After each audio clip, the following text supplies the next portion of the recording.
বেশি শুনে ফেলেছিস, আর শুনতে হবে না। যা, গেস্ট রুম, তোর জন্য গেস্ট রুম গুছিয়ে রাখা হয়েছে, গিয়ে ঘুমিয়ে পড়। রাজু আর কিছু না বলে চলে যায় রুমে। সে জানে তার স্যার আর কিছু বলবে না, যতটুকু বলেছে তাও তার নিজ থেকে বলেনি। যখন বুঝতে পারবে তখন নিজেকে আবার কঠোর করে বলবে, এগুলো সব বাজে কথা ছিল। আমি এই মেয়েকে ভালোবাসি না। ও আমার সবচেয়ে বিরক্তকর মানুষ, অথচ এই মানুষটাই তার হলদিয়া পাখিকে সবচেয়ে বেশি ভালোবাসে। এসব ভাবতে ভাবতে রাজ মুস্কি হেসে রুম থেকে বেরিয়ে যায়, আর রায়হান সেখানে বসেই ঘুমিয়ে পড়ে। দিন অতিবাহিত হতে থাকে আপন গতিতে। সেদিনের পর থেকে শ্রাবণ রায়হানকে সবসময় এড়িয়ে চলেছে। আজ এপ্রিল মাসের 10 তারিখ। কথা অনুযায়ী এই মাসের 17 তারিখেই বিথি আর রাফিদের বিয়ে, তাই বিয়ের তোড়জোড় চলছে খানবাড়িতে। আজ তারা সবাই শপিংয়ে যাবে। জায়ানও এসেছে। শ্রাবু এই কয়েকদিন জায়ানের সাথে নিজেকে মানিয়ে নেওয়ার চেষ্টা করছে। জায়ানও তাকে অনেকটা সময় দিচ্ছে। তাকে হাসি খুশি রাখার আপ্রাণ চেষ্টা করে জায়ান। আজ শ্রাবুর ভেতরে তেমন অস্থিরতা কাজ করছে না। সেও আজ জায়ানের সাথে কমফোর্টেবল ফিল করছে। তাদের এভাবে দেখে খানবাড়ির সকলে যেন হাঁপ ছেড়ে বাঁচে। তাদের মাঝ থেকে জায়ান শ্রাবুকে নিয়ে চলে যায় অন্য একটি শপে। জায়ান এই শপে গিয়ে নীল কালারের হোয়াইট স্টোন বসানো একটা লেহেঙ্গা, গোলাপি কালারের শাড়ি আর একটা সবুজ কালারের গাউন হাতে নিয়ে শ্রাবুর সামনে ধরে বলে, জানেমান, লেহেঙ্গা বিয়ের দিন পরবে, গাউন পরবে মেহেন্দিতে, আর এই শাড়িটা পরবে সাঙ্গীতে। ও দাঁড়াও, হলুদের জন্য আরেকটা লেহেঙ্গা লাগবে তো। এটা বলেই শপের স্টাফকে একটা লাল আর হলুদ কম্বিনেশনের লেহেঙ্গা আনতে বলে। স্টাফটাও সম্মতি জানিয়ে চলে যায়। লেহেঙ্গাটা দেখে শ্রাবুর অনেক ভালো লাগে। সে সাথে সাথে সেটা হাতে নিয়ে উল্টে পাল্টে দেখতে থাকে। জায়ান তার খুব নিকটে সে কানের কাছে মুখ এনে বলে, জানেমান, পছন্দ হয়েছে? খুব। এত সুন্দর লেহেঙ্গাটা আমাকে বেশ মানাবে, তাই না? জায়ান স্মিত হেসে বলে, লেহেঙ্গা সুন্দর, তবে তুমি পরলে এটার সৌন্দর্য আরো দ্বিগুণ হয়ে যাবে। Thank you Zayan. It's welcome জানেমান। তুমি দাঁড়াও, আমি পেমেন্ট করে আসি। আচ্ছা ঠিক আছে। জায়ান পেমেন্ট করে ফিরে এসে শ্রাবুর ড্রেসের সাথে মিলিয়ে সব রকমের কসমেটিক, অর্নামেন্টস আর মেকআপের সব কিছু কিনে দেয়। এসব কিছু পেয়ে শ্রাবুর যেন খুশির শেষ নেই। সবার শপিং শেষে খানবাড়ির ফিরতে ফিরতে প্রায় রাত 10টা বেজে যায়। বাহির থেকে আজ সবাই খেয়ে আসায় রাতে রান্নার জন্য কারো ঝামেলা নেই। তাই যে যার মতো রুমে চলে যায় ফ্রেশ হয়ে ঘুমানোর জন্য। শ্রাবু ফ্রেশ হয়ে এসে বিছানায় শুয়ে ফোন হাতে নিয়ে ফেসবুকে ঘাটাঘাটি করতে থাকে। রায়হান আজ তাড়াতাড়ি বাসায় চলে আসায় কারো সাথে দেখা হয়নি। আর সে যে বাড়িতেই আছে সেটাও কেউ জানে না। রেহেনা বেগম ছেলের সাথে কথা বলা বন্ধ করে দিয়েছে সেদিন। আর সেদিন রাতেই খান বাড়ি থেকে চৌধুরীর নিবাস চলে যায়। অনেক জোর করেই আজ খান বাড়িতে আনা হয়েছে তাকে, কিন্তু এসেও ছেলের খোঁজ নেননি। রাত 11টার দিকে হঠাৎ শ্রাবু শুনতে পায় আবারও কেউ গান গাইছে। শ্রাবুর বুঝতে বাকি নেই এটা কে হতে পারে। আজ এতটা দিন পর শ্রাবু রায়হানের গলায় গান শুনছে, তাই নিজেকে আর আটকে রাখতে পারল না। এক ছুটে চলে যায় বারান্দার দরজার সামনে, কিন্তু বারান্দায় আর যায় না। রায়হান শ্রাবুর উপস্থিতি বুঝতে পেরে এক দীর্ঘশ্বাস ফেলে সুর তুলে গাইতে শুরু করল। ঝরে যাওয়া পাতারি মতন ঝরে গেছি আজ আমি, কেন ভালোবাসনি আমায়, হারিয়ে কোথায় তুমি। এই গানে যেন আজ শ্রাবুর মন গলল না, বরং তাচ্ছিল্য হেসে মনে মনে বলে, প্রেমিক প্রেম লুকিয়ে রাখার যথাসাধ্য চেষ্টা করেও পারল না। আপনি আমাকে এতটাই অবুঝ ভাবেন রায়ান ভাই? আপনি নিজেকে সামলাতে এতটা হিমশিম খাচ্ছেন। আমি তো আমাকেই নিজের কাছে বেশি ভালোবেসেছিলাম রায়ান ভাই, কিন্তু হায় আফসোস, আপনি তা দেখেও দেখলেন না। আমি জানি আপনি আজও আমাকে ভালোবাসেন, অথচ আর 2 মাস পর আপনার চোখের সামনে আমি অন্য কারো হয়ে যাব। তখন কিভাবে থাকবেন আপনি? অবশ্য থাকতে পারবেন, কারণ তখন আপনারও বউ হবে। দোয়া করি আপনি সুখী হন। শ্রাবুর রুমে এসে বিছানায় গা এলিয়ে দেয়। রায়হান তখন বারান্দায় দাঁড়িয়ে আকাশ পানে চেয়ে বিড়বিড়িয়ে বলল, আমি রায়হান, তোর মধ্যেই সীমাবদ্ধ। আমার জীবনের চাওয়া পাওয়া যে তোর মাঝেই পরিপূর্ণ। জানিস তো পাখি, এই মানুষটা না, তোর প্রসঙ্গ উঠলেই অসহায় হয়ে যায়। আমার অস্তিত্ব আজও টিকে আছে শুধুমাত্র তোকে দেওয়া কথা রাখবো বলে। আমি হয়তো বেঁচে আছি তোর প্রতিটা নিঃশ্বাসে নিজেকে হারিয়ে ফেলার জন্য। সিক্রেট মাফিয়া আরসিএর এক হুঙ্কারের, যেখানে লন্ডনের মাফিয়া দুনিয়া কাঁপে, সেই ছেলেটাও কাউকে গভীর থেকে গভীরভাবে ভালোবাসে। কথাটা কত অদ্ভুত, তাই না রে পাখি? এসব ভাবতে ভাবতেই রায়হানও রুমে এসে শুয়ে ঘুমিয়ে পড়ে। সময় চলছে নিজ গতিতে। আজ বিথির হলুদ। সকাল থেকে বাড়ি সাজানো নিয়ে বড়রা তোড়জোড় শুরু করে দিয়েছে, আর ছোট সবাই সাজগোজ নিয়ে পড়েছে। পার্লার থেকে দুজন মহিলা আনা হয়েছে, একজন বিথিকে সাজাচ্ছে তো অন্যজন সবাইকে সাজাচ্ছে। শ্রাবুর এসব মেকআপ ভালো লাগে না, তাই সে নিজেই সেজেছে। জায়ানের দেওয়া লেহেঙ্গাটা পরে, হাতে কানে আর মাথায় কাঁচা ফুল, গলায় সিম্পল ডায়মন্ডের নেকলেস। এতেই তাকে চোখ ধাঁধানো সুন্দরী লাগছে। যে দেখছে সেই মাশাল্লাহ বলছে। সবার সাজগোজ শেষ হতেই তারা বিথিকে নিচে আসে। বিথিকে বসানো হয় ফুল দিয়ে সাজানো স্টেজে। বাহিরে বৃষ্টি থাকায় এবার খানবাড়ির ড্রয়িং রুমে স্টেজ করা হয়েছে। খানবাড়ির ড্রয়িং রুম অনেকটাই বড় হওয়ায় স্টেজ করতে অসুবিধা হয়নি। সবাই একে একে হলুদ দিচ্ছে বিথিকে। সবার হলুদ দেওয়া শেষে নাচের জন্য বলা হয়। শ্রাবু আজ নাচবে না বলে মানা করে দেয়। কাল সে সঙ্গীতে কাপল ড্যান্স করবে, কিন্তু আজ না, তাই আর কেউ তাকে জোর করেনি। হলুদের পর্ব শেষ হতেই যে যার মতো চলে যায়, আর বাড়িতে থেকে যায় আত্মীয় স্বজন। গভীর রাত, বাড়ির সকলে ঘুমে মগ্ন। আজও শ্রাবুর রুমের দরজা খুলে ঘুমিয়েছে। সে সচরাচর রুমের দরজা বন্ধ করে না, তাই আজও করেনি। হঠাৎ তার রুমে কারো নিঃশব্দ পায়ের পদধ্বনি পড়ে। সে একটুকু আওয়াজ না করে শ্রাবুর সামনে গিয়ে দু হাঁটু ভেঙে ফ্লোরে রেখে শ্রাবুর মুখের সামনে নত হয়ে বসে। তারপর সে কিছুক্ষণ চুপ থেকে এক দৃষ্টিতে শ্রাবুর মুখের পানে তাকিয়ে থাকে। তারপর নিচু স্বরে বলে, খোদার কসম পাখি, আমি যদি তোরে না পাই তাহলে তুইও কারো হবি না। আমার অধীনে তুই বাঁচবি, আর আমার অধীনেই তোকে মরতে হবে। তোকে সেই ছোট থেকে নিজের হাতে বড় করেছি। তোর চোখের দিকে তাকিয়ে আমি নিজেকে বারংবার হারিয়েছি। আমি রায়হান, যতদিন বাঁচবো শুধু তোর জন্য বাঁচবো পাখি।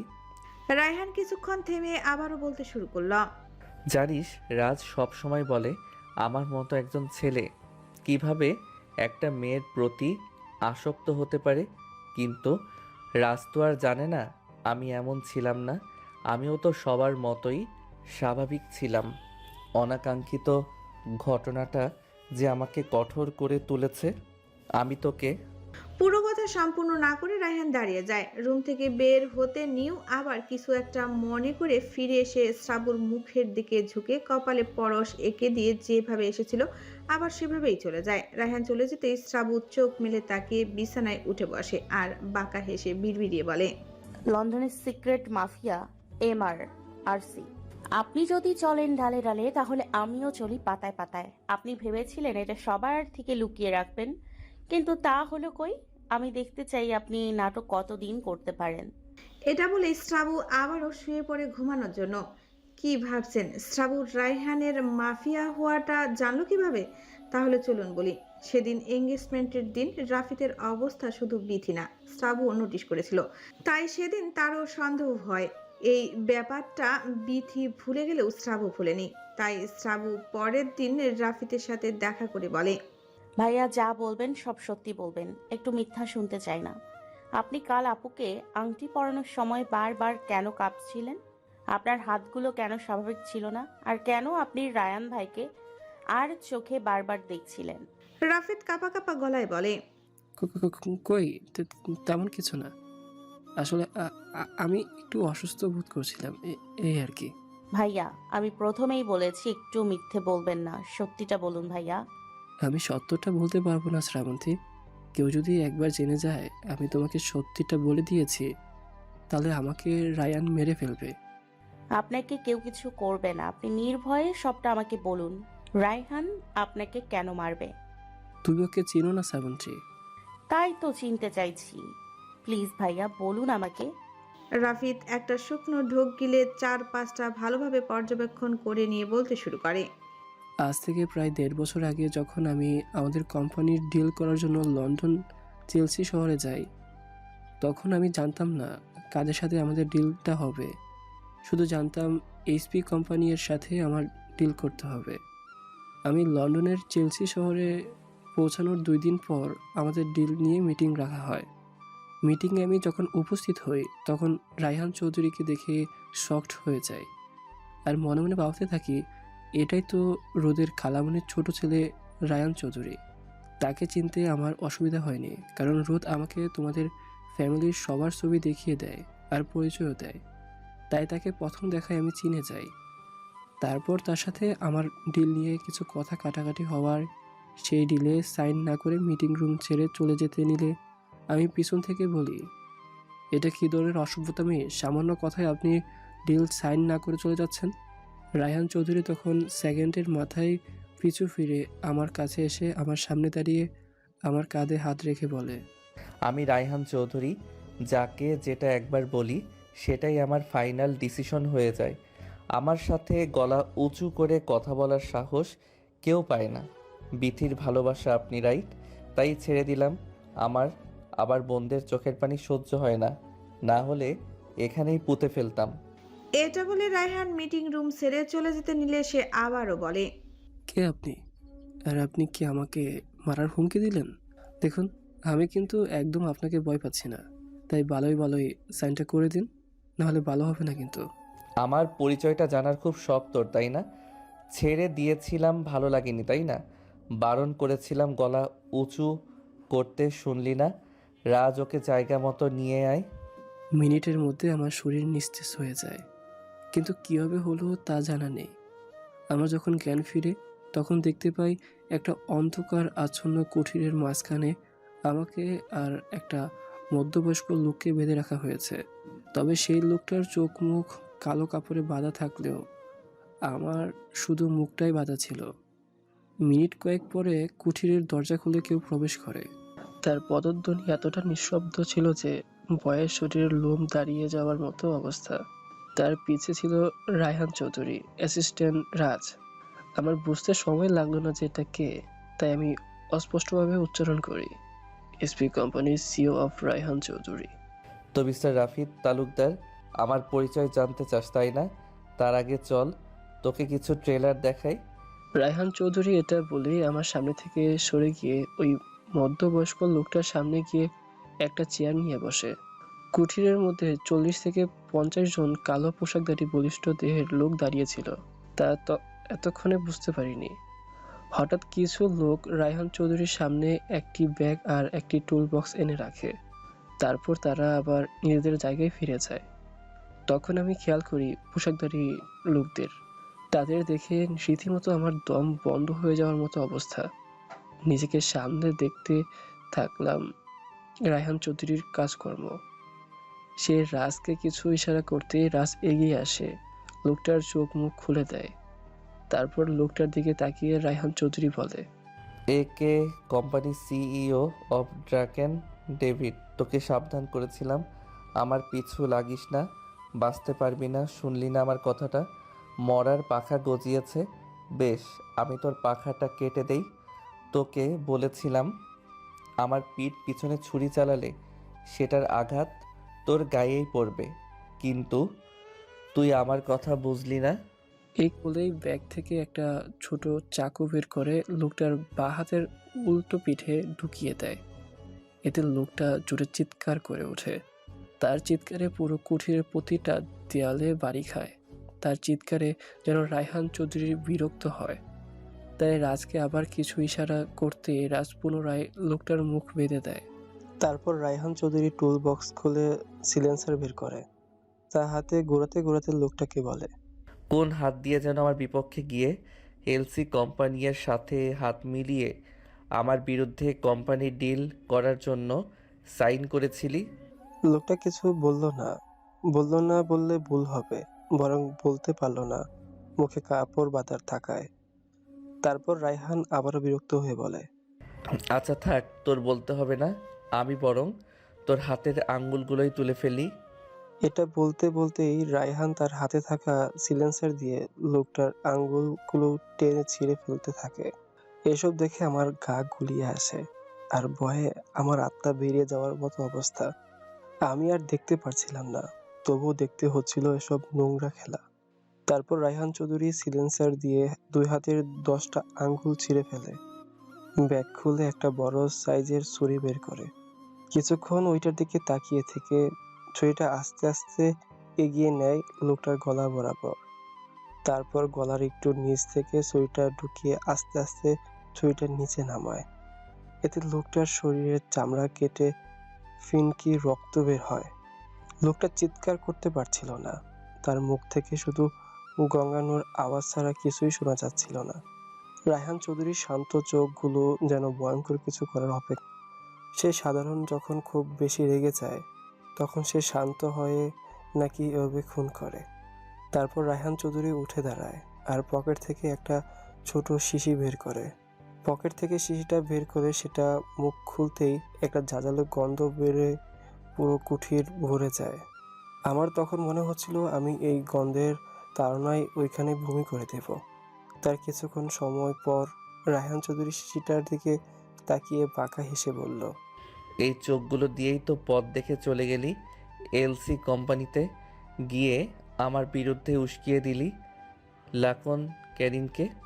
এটা বলেই রায়হান চৌধুরী শব্দ করে হাসতে থাকে। তার হাসি এতটাই ভয়ঙ্কর শোনাচ্ছিল যে তার অ্যাসিস্ট্যান্ট রাজও 2 কদম পিছে যায়। তারপর সে শিশির সম্পূর্ণ তরল পদার্থটুকু লোকটার চোখে ঢেলে দেয়। লোকটার ছটফটানি মুহূর্তে বেড়ে যায়। তার চোখ দুটো গলে রক্ত ঝরছে আর লোকটা বাঁচার জন্য প্রাণপণ চেষ্টা করছে, কিন্তু তার ভাগ্য আর সহায় ছিল না। এতেও যেন রায়হান চৌধুরী শান্ত হলো না। সে ব্যাগ থেকে একটা মাঝারি সাইজের ছুরি বের করে গলায় চালিয়ে দিল। এতে লোকটার গলা থেকে ফিনকি রক্ত এসে রায়হান চৌধুরীর শার্ট ভিজে যায়। আর লোকটা সেখানে নিঃশ্বাস ত্যাগ করলেও তার নিথর দেহ রক্ষা পায়নি রায়হান চৌধুরীর নিষ্ঠুর হাত থেকে। সে একটা হাতুড়ি দিয়ে লোকটার মাথার উপর সাইডে সজোরে আঘাত করে। আঘাতের সাথে সাথে লোকটির মাথা থেতলে যায়। তারপর রায়হান চৌধুরী হাতুড়ি রেখে রামদা হাতে নেয়। এতটুকু বলে রাফিদ থেমে যায়। রাফিদকে থামতে দেখে শ্রাবু বিরক্ত হয়ে বলল, থামলেন কেন? বলুন, পুরোটা বলুন। আমি পানি খাবো। শ্রাবু তার ব্যাগ থেকে পানির বোতলটা বের করে রাফিদকে দেয়। রাফিদ সেটা শ্রাবুর হাত থেকে টান দিয়ে নিয়ে পুরো বোতলের পানি এক নিমিষেই শেষ করে ফেলে। আর শ্রাবু অধৈর্য হয়ে বলতে থাকে, ভাইয়া একটু তাড়াতাড়ি বলুন, আমার আবার বাসায় ফিরতে হবে। সায়ান আসবে আমাকে নিতে। রাফিদ শ্রাবুর মুখের দিকে একবার তাকিয়ে মাথা নাড়িয়ে বলা শুরু করে, রামদাটা হাতে নিয়ে লোকটির ডান হাত শরীর থেকে আলাদা করে ফেলে। তারপর বাম হাত, এভাবে 2 পা ও শরীর থেকে আলাদা করে ফেলে। ব্যাগ থেকে একটা চাপাতি নিয়ে লোকটির বুকের বাঁ পাশ বরাবর কূপ বসায়। বুক ছিঁড়ে কলিজা হাতে নিয়ে রায়হান চৌধুরী বলে, এইটুকু কলিজা নিয়ে রায়হান চৌধুরীর সাথে পাঙ্গা নিতে আসিস? ছি। আমার অবস্থা তখন এতটাই খারাপ হয়ে গেছিল যে আমি সাথে সাথে সেন্সলেস হয়ে যাই। কতক্ষণ সেন্সলেস ছিলাম জানি না। যখন সেন্স আসলো তখন দেখলাম আমার আশেপাশে খুব বাজে গন্ধ। মনে হচ্ছিল কেউ মানুষের মাংস রান্না করছে। আর হলোই তাই। আমার থেকে কিছুটা দূরে একটা বড় কড়াইয়ের একটু আগে মেরে ফেলা লোকটাকে টুকরো টুকরো করে কেটে সেই কড়াই রান্না করছে। আর রায়হান চৌধুরী নির্বিকার দৃষ্টিতে সেদিকে তাকিয়ে আছে। রান্না শেষ হতেই সেগুলো রায়হান চৌধুরীর সামনে এনে রাখা হলো। সেটার গন্ধে আমি বমি করে দেই। আর রায়হান চৌধুরীর কাছে যেন এটা প্রতিদিনের অভ্যেস। আমার এই অবস্থা দেখে রায়হান চৌধুরী তার অ্যাসিস্ট্যান্ট রাজকে বলে রাস্তার কুকুরগুলোকে এসব খাইয়ে দে আর ওদের ভোজন করা। সাথে সাথে রাজ ওইগুলো সেখান থেকে নিয়ে যায়। আর কিছু গার্ড পুরো কুঠির পরিষ্কার করে ফেলে। প্রায় আধা ঘন্টা রায়হান চৌধুরী চুপচাপ বসে থাকে, চোখ বন্ধ করে। আমার সাহস হচ্ছিল না কিছু বলার। আমি শুধু মনে মনে নিজের প্রাণ বাঁচানোর জন্য আল্লাহকে ডাকছিলাম আর ভাবছিলাম মানুষ এতটা হার্টলেস কিভাবে হয়। এ তো পশু, না না, এ পশু না, নরপশু, হায় না। লোকটাকে এভাবে মারতে তার হাত একবারও কাঁপলো না। এটাই কি তার আসল পেশা? রায়হান চৌধুরী তাহলে কে? মিস্টার রাফিদ তালুকদার, সরি এতক্ষণ বসিয়ে রাখার জন্য। তা কেমন লাগলো? খুব ভালো লেগেছে নিশ্চয়। তা বলুন এবার আপনাকে কিভাবে আদর যত্ন করব? যেহেতু আপনি আমার খুব কাছের একজন, তাই ভালো মতো আদর যত্ন না করলে আবার দুঃখ থেকে যাবে। দেখুন, আমি আপনাকে বলতেছি, আমাকে ছেড়ে দিন। আমি আপনার কি ক্ষতি করেছি? আবারও উঁচু গলায় কথা বলছিস, এটা কিন্তু ঠিক না। আমার সামনে বসে আমার সাথে উঁচু গলায় কথা বলতে তোর রুহু কাঁপলো না? ওই যে দেখেছিস লোকগুলো দাঁড়িয়ে, জাস্ট একটা ইশারায় তোকে উড়িয়ে দেবে ওরা। তো বল কিভাবে আদর নিবি, আমার থেকে নাকি ওদের থেকে? আমাকে মাফ করে দিন।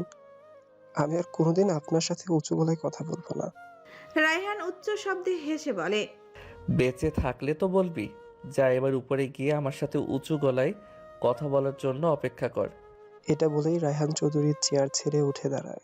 তারপর রাজকে ইশারা করতেই রাজ তার হাতে বন্দুক তুলে দেয়।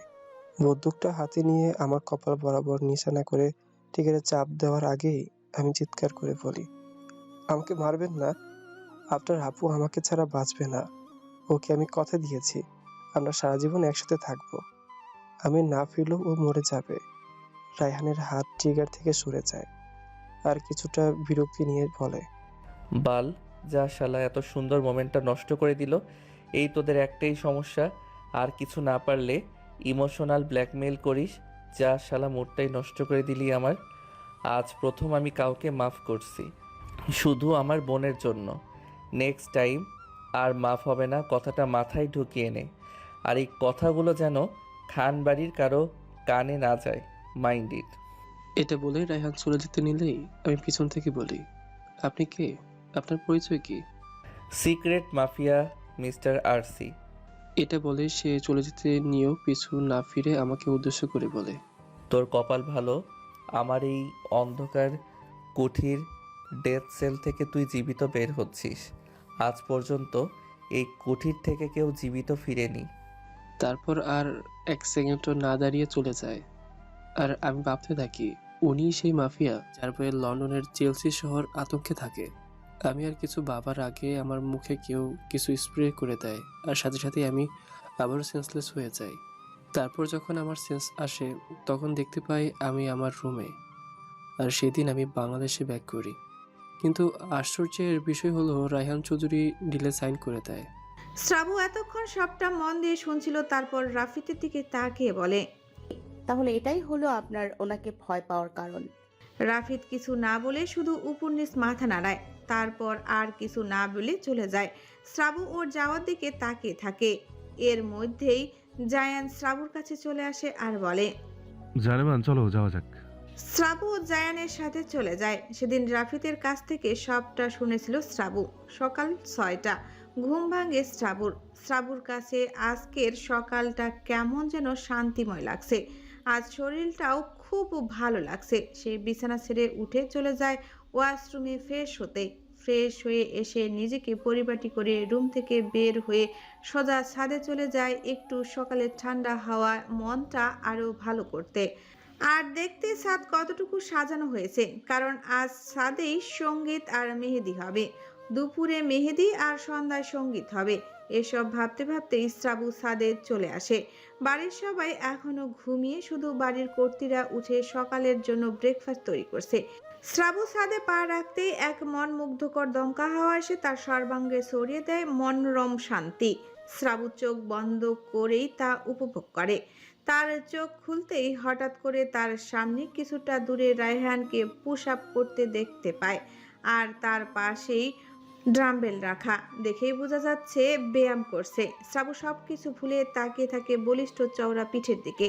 সে শুকনো ঢোক গিলে বলে, এত যেন মাফিয়ানা, পুরো চকলেট বয়। ইস, তার মাংসপেশিগুলো যদি একটু ছুঁয়ে দিতে পারতাম।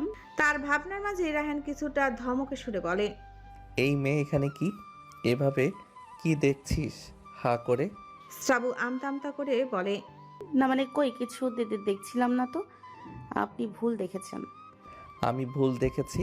ঠিক আছে, মানলাম আমি ভুল দেখেছি, কিন্তু এত সকালে তুই এখানে কেন? আমার বাড়ি, আমার ইচ্ছে।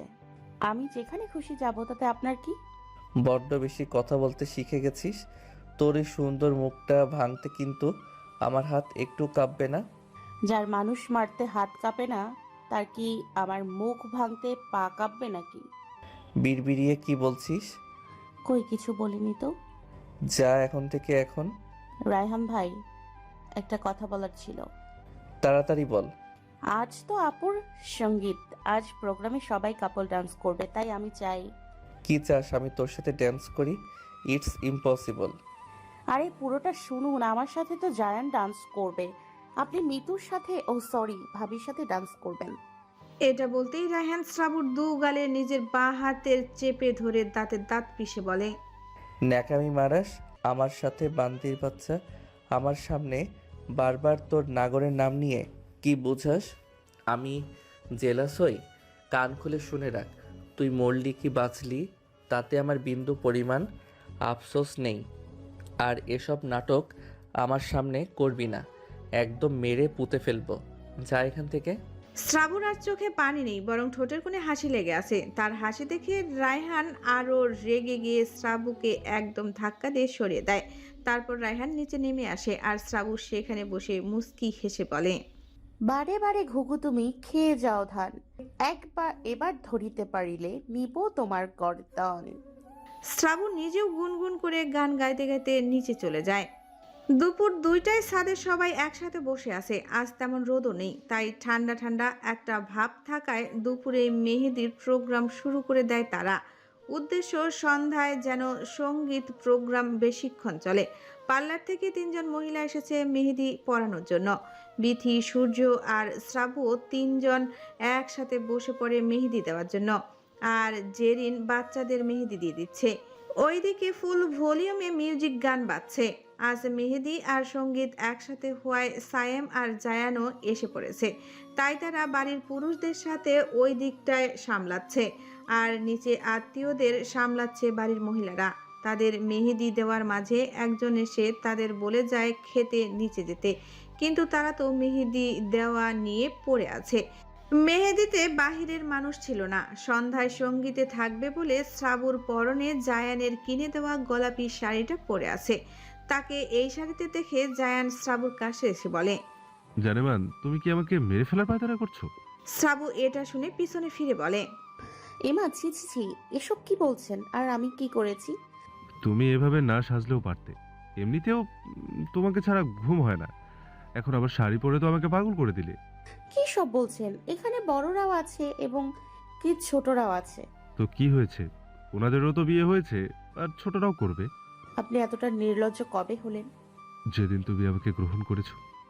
তাদের কথা শুনে সবাই একসাথে হেসে ওঠে। তাদের হাসির মাঝেই সায়েম জেরিনকে বলে, বাবু, চলো আমরা একটা গান গাই।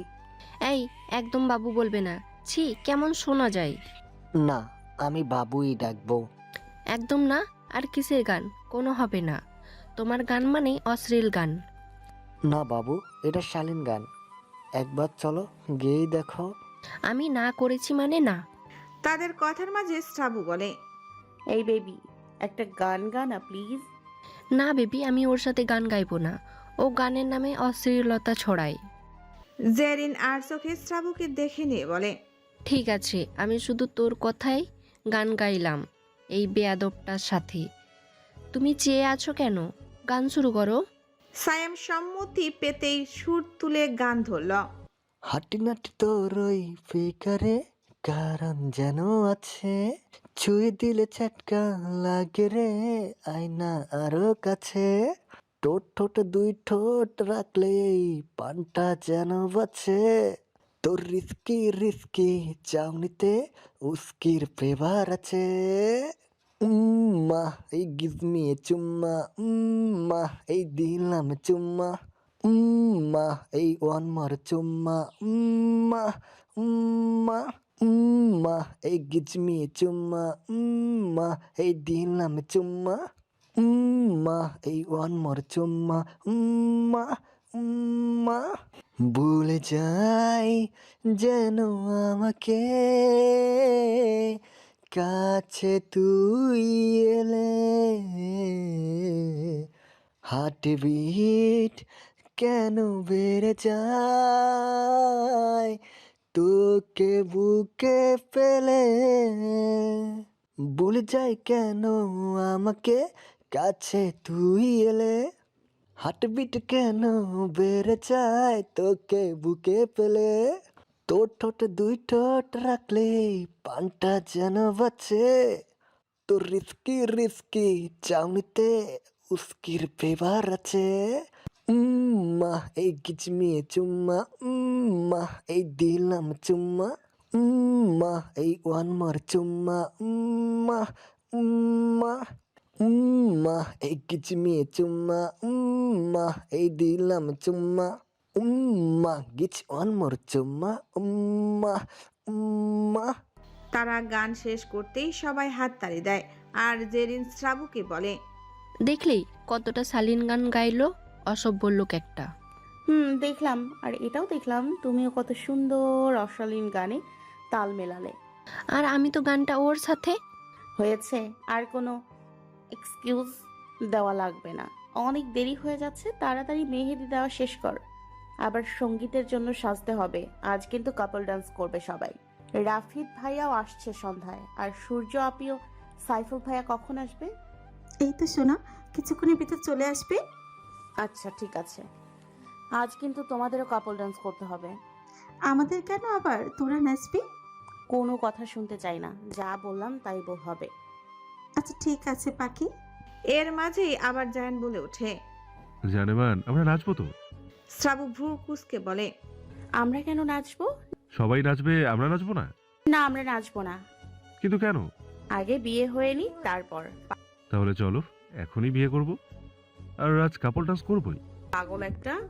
এটা বলে শ্রাবু নিচে চলে যেতে নিলেই জায়ান আবারও পিছ থেকে বলে, এই যে বেয়ান সাহেব, আজ কাপল ডান্স আমি আপনার সাথেই করব।